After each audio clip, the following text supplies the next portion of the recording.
Thank you for the call. November 22nd, 1963. Stephen Rothstein.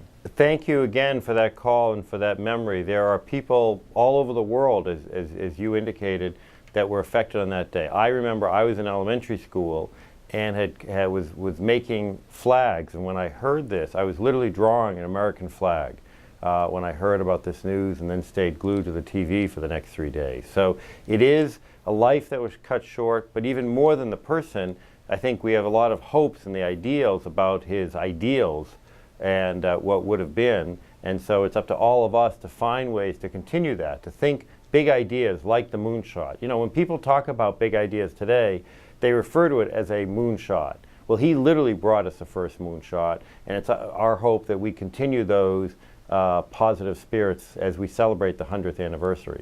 And of course, the only surviving member of the immediate JFK family with the death of Jackie Kennedy and John F. Kennedy Jr. is Caroline Kennedy, former ambassador to Japan. And in this video put together by the library, she had this to say. I'm Caroline Kennedy. May 29th would be my father's 100th birthday. I've thought about him and missed him every day of my life.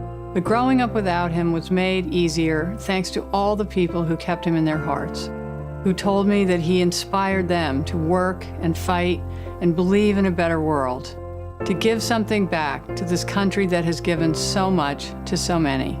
I remember hiding underneath my father's Oval Office desk when I was little and sitting on his lap on the honey fits.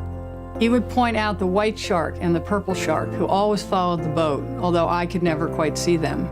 He said they especially liked to eat socks and would have his friends throw their socks overboard, which I loved.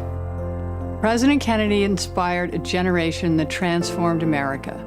They marched for justice. They served in the Peace Corps, in the inner cities, in outer space.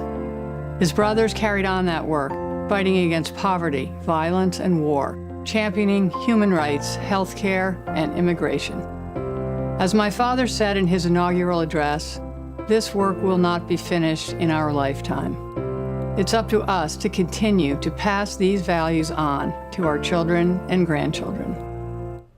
Caroline Kennedy in a video put together by the library.